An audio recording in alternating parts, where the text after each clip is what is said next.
Okay, hi everyone. Good evening. So, today I'll make sure that we end this chapter. So, I would please want everyone to please cooperate with me, and I will right now I will not entertain any questions. Okay, yeah. Good evening, good evening, good evening. So, without wasting any time, let's start with our chapter. Okay, so we have done what all we have done. Quickly revise. Decline of Mughals, regional empires, and disintegration of the central empire. Everything is done. Now it is rise of Marathas. Now, what happened? How did this Maratha came into place? So, what happened? सबसे पहले हमने समझते हैं कि मराठास कौन थे.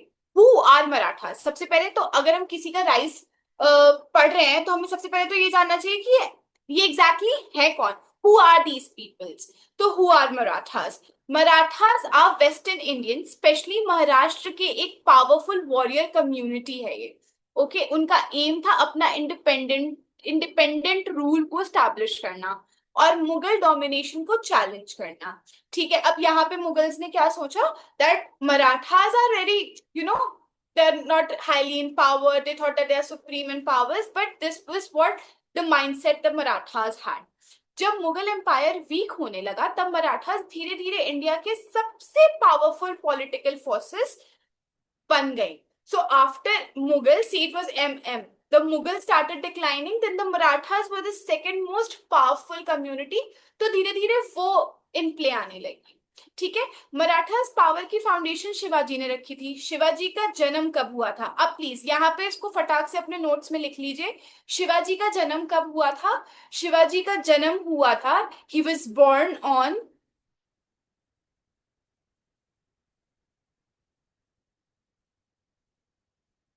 he was born on 6/9. Oh god, what is it?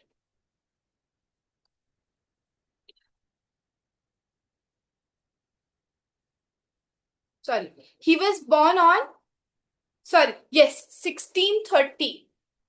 Okay, he was born on, उनका जन्म हुआ था 1630 में. ठीक है. उनके फादर शाहजी भोसले थे. ठीक है. और वो एक मिलिट्री कमांडर थे. ठीक है. अब यहां से धीरे धीरे प्लीज इन पॉइंट्स को आप याद करते रहिएगा. ठीक है. उनकी मदर का नाम क्या था? जीजाबाई. ओके. उन्होंने बचपन से ही शिवाजी को leadership quality, because he was the commander, so उन्होंने लीडरशिप क्वालिटीज, करेज और गुड गवर्नेंस की एजुकेशन दी थी. शिवाजी ने छोटी एज से ही फोर्ट्स पर कंट्रोल करना सीख लिया था और धीरे धीरे उन्होंने मराठास किंगडम्स को स्टैब्लिश करा. शिवाजी बहुत इंटेलिजेंट थे. ठीक है. He was very intelligent military leader थे. उन्होंने गुरिल्ला वेरफेयर्स का यूज किया. इस स्ट्रैटेजी में छोटे ग्रुप्स अचानक अटैक करते थे और फिर जल्दी से वापस चले जाते थे. तो व्हाट हैपेंड कि छोटे ग्रुप में people use to come attack and they use to go back. Okay. मेरी स्पीड तेज हो रही है. Am I okay. Is it okay? What I am trying to explain आपको समझ में आना चाहिए. ठीक है. इससे मुगल और बीजापुर की बड़ी आर्मीज वो उन्हें आसानी से फेस नहीं कर पाती थी. शिवाजी ने कई फोर्ट्स जीते और कई स्ट्रॉन्ग एडमिनिस्ट्रेशन बनाना शुरू कर दिया. नाउ इन 1674 उनका क्रोनेशन हुआ और मराठा किंगडम के छत्रपति बन गए वो. ठीक है. उनका crown, he was crowned and then he became the Chhatrapati. Shivaji की डेथ के बाद कुछ समय के लिए मराठा एम्पायर को डिफिकल्टीज फेस करनी पड़ी, of course, because somebody with such a good conquering quality, leadership quality, right? So something or the other had to be faced by the army. ठीक है. लेकिन औरंगजेब की death, when did Aurangzeb die? Quickly.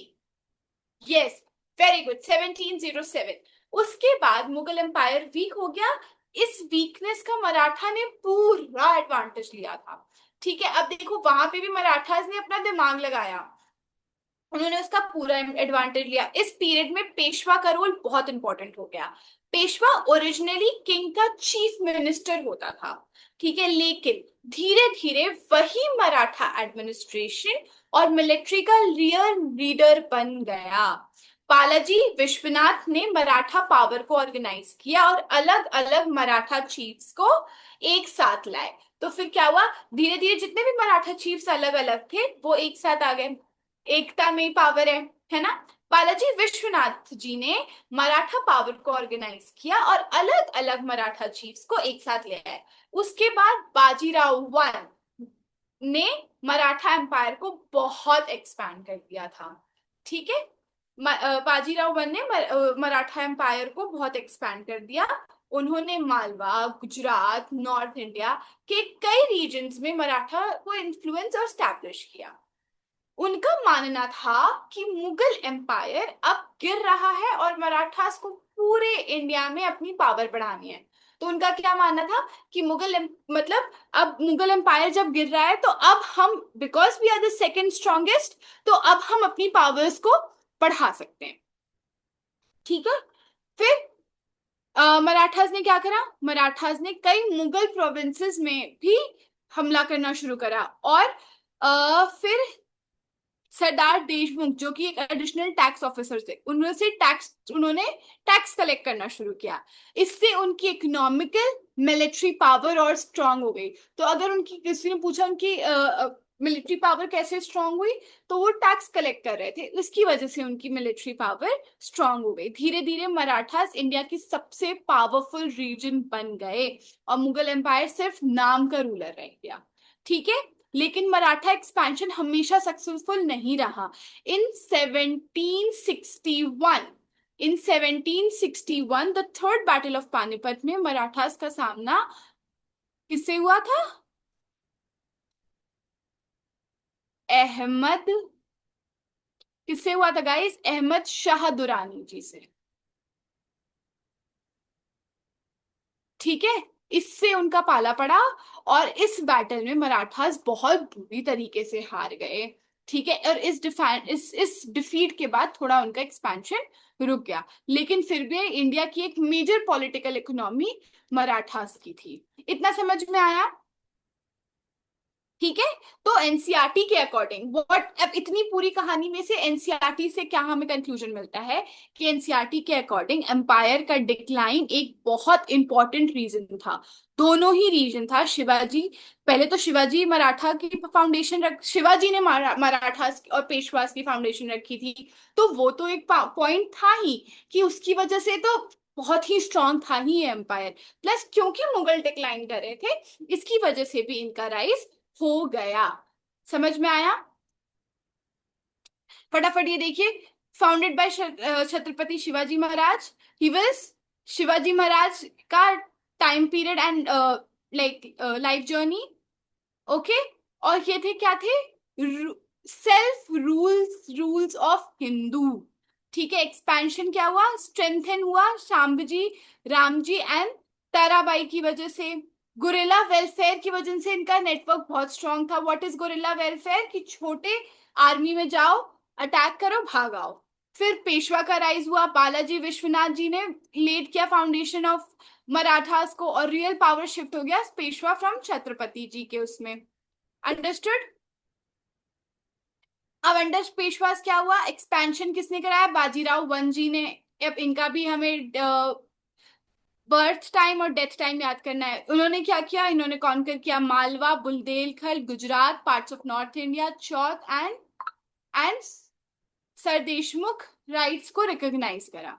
अब Maratha confederacy में क्या हुआ, Holkar, Scindia, Gaekwad, Bhonsle and Pawar semi autonomous chief आ गए अंडर पेशवा। स्ट्रेंथ लिमिटेशन क्या हुई थी?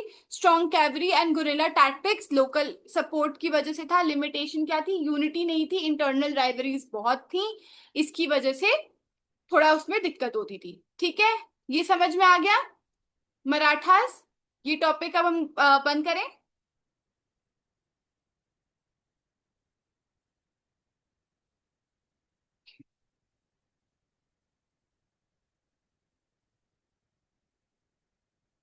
Just give me 1 minute.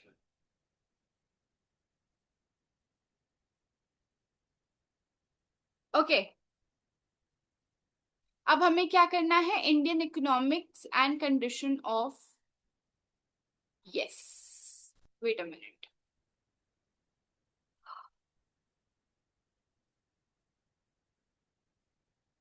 Answer writing, हाँ, we will discuss the answer writing, don't worry. Let me just quickly finish this chapter today because this has been stretched a lot. Okay, I don't want you guys to delay or. अब Indian society में 18th century क्या थी, social structures देखिए पहले. ठीक है, 18th century का India एक ट्रांजिशन पीरियड में चल रहा था, जो कि मैंने आपको पहले ही बता रखा है कि 18 period is the transition periods. Umpire धीरे धीरे वीक हो रहे थे, लेकिन इंडियन सोसाइटी और इकोनॉमिक अभी भी काफी स्ट्रांग थे. सोसाइटी ट्रेडिशनल वैल्यूज पर बेस्ड थी. ठीक है,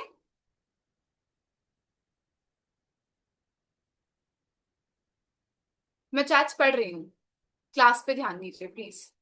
ठीक है, ट्रेडिशनल वैल्यूज पर बेस्ड थी और इकोनॉमिकली, मतलब इकोनॉमिक मेनली एग्रीकल्चरल से आता था, हैंडीक्राफ्ट से आता था और ट्रेड से आता था.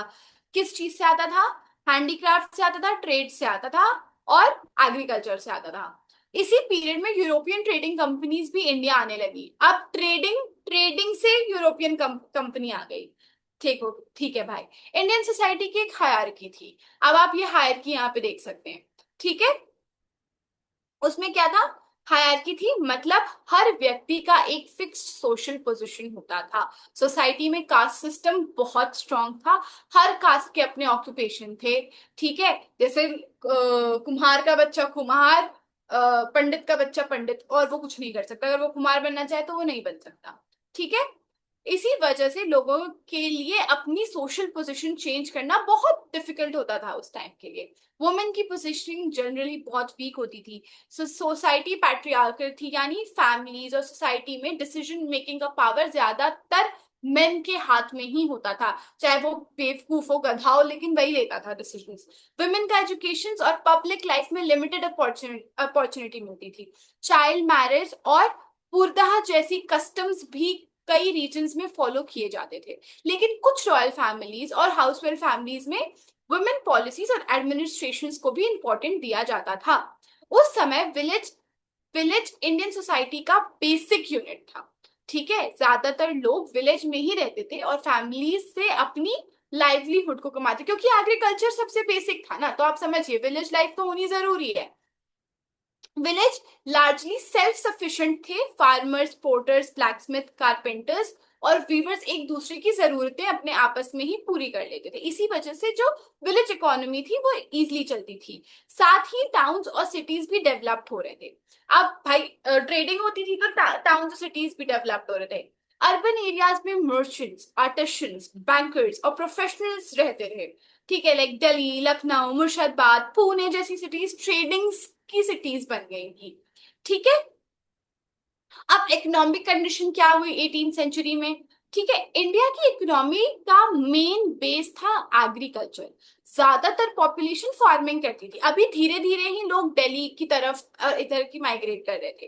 ट्रेडिशनल फार्मिंग मेथड यूज होते, इसीलिए प्रोडक्टिविटी बहुत हाई नहीं थी. फिर भी हाँ, इसीलिए जो ट्रेडिंग सेंटर्स थी वो बहुत हाई नहीं थी. फिर भी एग्रीकल्चरल इकोनॉमी का बैकबोन था, क्योंकि धीरे धीरे लोग ट्रांसफर हुए थे, तो अभी भी वो बैकबोन था.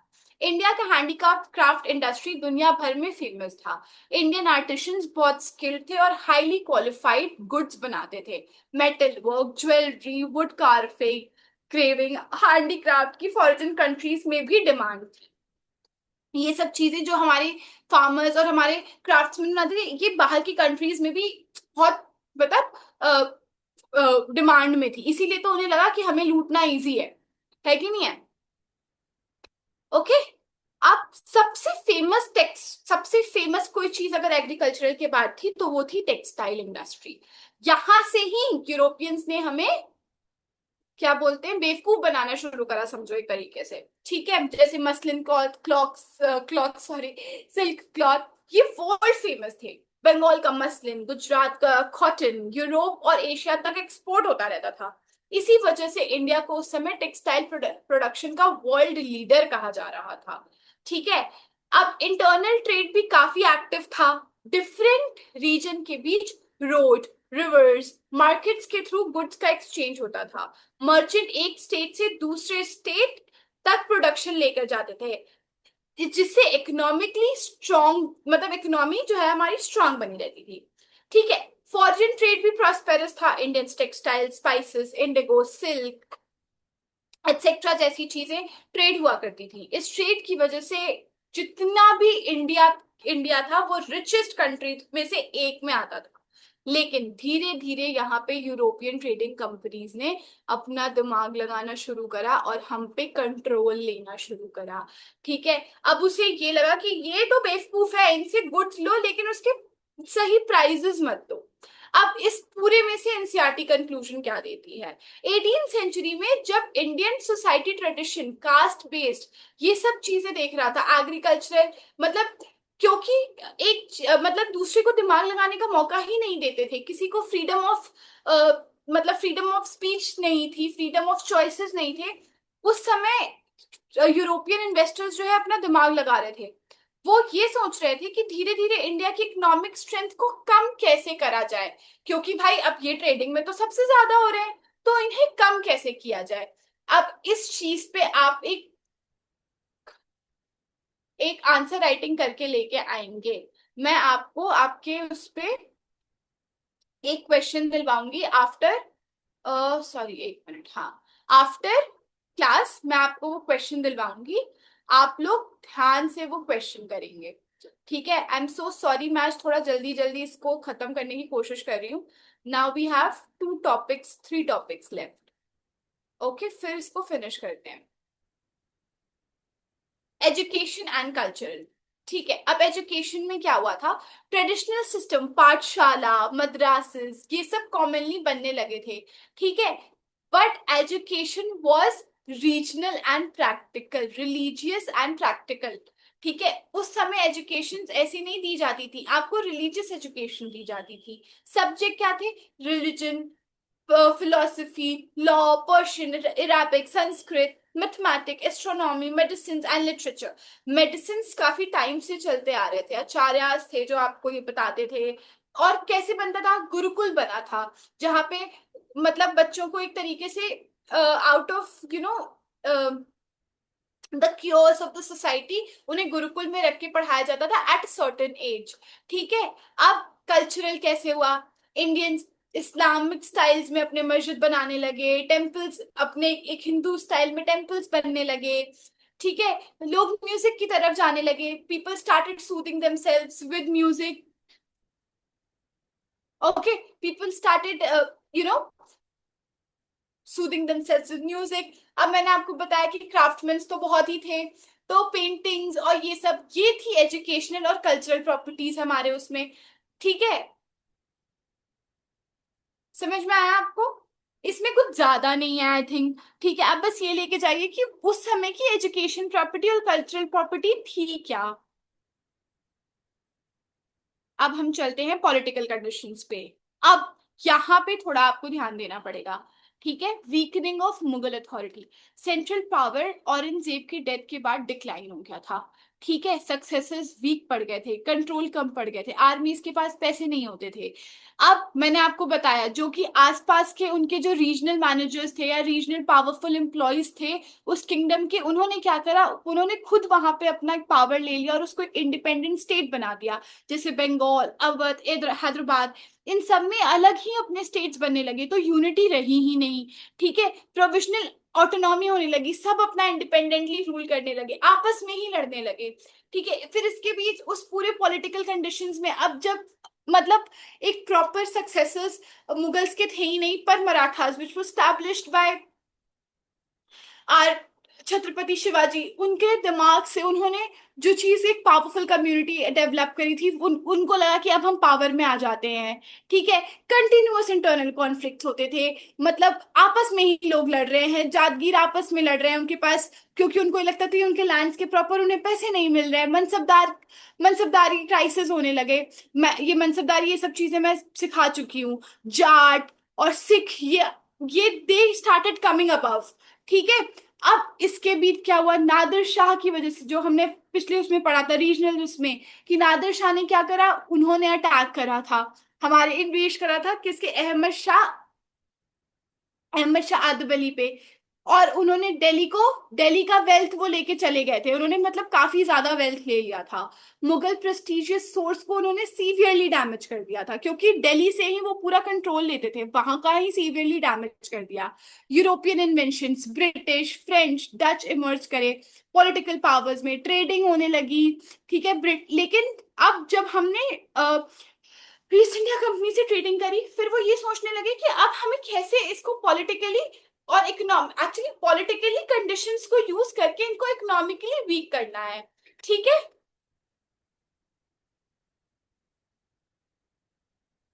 तो उस समय पॉलिटिकल कंडीशंस ये चल रही थी इंडिया की।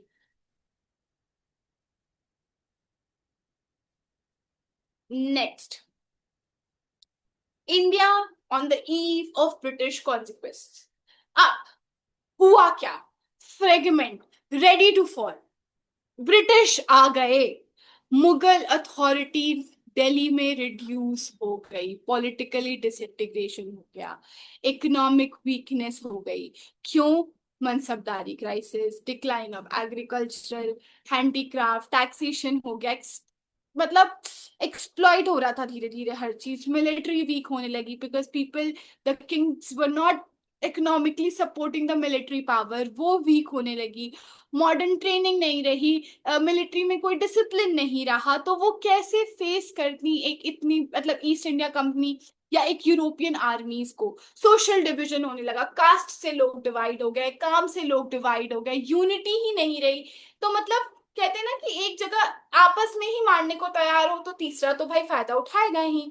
ठीक है, अब जैसे नॉर्मल सी बात है, घर में बहू और सास की लड़ाई हो रही है, तो फिर पक्का है भाई, वो क्या बोलते हैं, पड़ोसी तो फिर आग लगाना ही लगाना है, तो फिर वही वहां पर भी हुआ। फॉरेन इन्फ्लुएंस होने लगा, यूरोपियन आने लगे, वो अपनी तरीके से हमें घुमाने लगे, ब्रिटिश इमर्ज होने लगे, उनका पावर हम पे ज्यादा आ गया। ठीक है, नो, कोई सेंट्रल पावर ही नहीं थी, सब आपस में रीजनली ही रूल कर रहे थे। कोई एक सेंट्रल पावर नहीं था उन रीजन्स को रूल करने के लिए। इतने रीजन्स बन गए थे, वो आपस में ही लड़ने लग गए थे। इसकी वजह से क्या हुआ? ओ, ओ, सॉरी। ठीक है, वहां पर ईस्ट इंडिया कंपनी को एक इवेंट मिल गया हमें कॉन्सिक्वेस्ट करने के लिए, और यहाँ पे आपका चैप्टर जो है वो खत्म होता है। ठीक है, आपको समझ में आया? मैं फटाफट इस चीज को एक बार फटाक से एक बार ब्रीफ कर, मतलब वो करना चाहती हूँ, आप प्लीज इसको, मैं पूरा एक कंक्लूजन देना चाहती हूँ इस चीज का, कि हुआ एक्चुअली में, इंडिया, ब्रिटिश कैसे हमारे इंडिया में आ गए। उनको ये लगा कि हम क्यों इतने वीक है, क्या हम में क्या खराबी हो गई। सबसे पहली चीज जो हुई, औरंगजेब के बाद कोई प्रॉपर ट्रेन सक्सेसर नहीं था। ठीक है, इसके बाद उस चीज को ट्रेन करने के लिए जितने भी रीजनल मैनेजर्स या रीजनल मर्चेंट्स उन्होंने बैठा रखे थे औरंगजेब ने, उन्होंने ये नहीं सोचा कि वो एक यूनिटी में आके काम करें। उन्होंने क्या करा, उन्होंने खुद फ्रेगमेंटेशन कर लिया। उन्होंने सोचा कि जिस रीजन में हम हैं, व्हाई नॉट हम उसी रीजन को अपना किंगडम बना ले, हम उस पे रूल करें। तो आपस में रीजनल फाइट्स होने लगी। ठीक है, इसके बाद क्योंकि मुगल का डिक्लाइन होने लगा, तो सेकंड, वो क्या बोलते हैं, सेकेंड स्ट्रॉन्गेस्ट पॉलिटिकल पार्टी जो थी मद्रास मराठास की, वो आई। लेकिन वो भी नहीं चल पाई, why? Because it was not led by Chhatrapati Shivaji. ठीक है, वो भी एक एक वॉर में हार गए, जिसकी वजह से वो इकोनॉमिकली वीक पड़ गए। ये सब तो चलिए पॉलिटिकल रीजन से चल रहा था, इकोनॉमिकली क्या हो रहा था? There was no freedom of the choice of the career anyone wanted to do. एक कुमार का बेटा को कुम्हार ही बनना था, एक पंडित के बेटे को पंडित ही बनना था, भले वो उसको पंडित की पढ़ाई में समझ नहीं आ रहा है, या उस कुमार को एक घड़ा अच्छा बनाना नहीं आ रहा है, लेकिन उसको वही बनना था। राजा का बेटा राजा ही बनता है, भले उसके बेटे में राजा जितनी क्वालिटी ना हो कि वो एम्पायर को चला सके। सेकंड क्या हुआ, मिलिट्री जो है उसका पावर इतना डिक्लाइन हो गया। क्यों डिक्लाइन हो गया? क्योंकि उसमें इन्वेस्टमेंट ही नहीं थी, कोई डिसिप्लिन ही नहीं था, कोई मॉडर्न टेक्निक्स को सिखाया नहीं जाता, कोई नई स्ट्रैटेजी ही नहीं बनाई जा रही थी। इसकी वजह से वो धीरे धीरे डिक्लाइन हो गया। इसके बाद क्या हुआ, सबसे बड़ी चीज थी हमारी ट्रेडिंग, क्योंकि हम में इतनी यूनिटी ही नहीं थी, हम ट्रेडिंग से कहीं ना कहीं पैसा तो कमा रहे थे, हम में हुनर तो था, हम पैसा तो कमा रहे थे, लेकिन उस पैसे से, उस इकोनॉमिकली वेल्थ से कोई थर्ड पार्टी जो है वो जल रही थी। लेकिन फिर उसको ये लगा कि अगर ये आपस में ही लड़ाई कर रहे हैं तो चलो ना इनकी लड़ाई का फायदा उठाते हैं। तो फिर ईस्ट इंडिया कंपनी इंडिया आ गई और वो हमारे दिमाग से खेलने लगी। उसने ये सोचा कि कैसे भी इनकी कला भी ले लो और इनको इकोनॉमिकली वीक भी कर दो। तो ये थी, ऐसे थी जैसे कि हमारी एक ईस्ट इंडिया कंपनी, मतलब हमारी उसमें आ गई और हमें किस तरीके से एक्सप्लॉइट कर दिया। और शायद आज भी हम एक्सप्लॉइट हो रहे हैं। क्यों एक्सप्लॉइट हो रहे हैं? क्योंकि हम अपनी संस्कृति शायद अभी भी भूल गए। अभी भी देखा जाए तो चल तो वही रहा है ना, वो हमारे दिमाग से खेल रहे हैं। हम कौन सी अपनी संस्कृति फॉलो कर रहे हैं आप बताइए? वो हमें फॉलो कर रहे हैं, हमारी लाइफस्टाइल, ब्रह्म मुहूर्त में उठना, पूजा करना, मेडिटेशन करना, और हम उनकी जिंदगी फॉलो कर रहे हैं। तो आज भी हम एक तरीके से शायद एक्सप्लॉइट ही हो रहे हैं। बट शायद उस समय वो एक्सप्लॉइटेशन दिख रहा था, इस समय अभी हमें समझ नहीं आ रहा है। दिमाग से तो वो हमारे भी खेल रहे हैं, है कि नहीं है? हम उनकी लाइफस्टाइल, आप खुद सोचिए, हमारे धर्म में कितनी अच्छी बातें लिखी हुई हैं, अगर हम उसे फॉलो करें तो ये डिप्रेशन, ये सुसाइड्स, ये जो चीजें हो रही हैं, क्या हो जाएंगी? नहीं होंगी। लेकिन ठीक है, people are doing it. Exploitation अभी भी है, शायद इकोनॉमिकली उतना नहीं है, मेंटली है, but this is still exists. Okay, so I'm wrapping the session here only. Congratulations, first chapter is over, and then I'll meet you in the next class. Bye bye. Next class में मैं दो long answers discuss करूंगी। Okay, bye bye, bye bye, I will see you.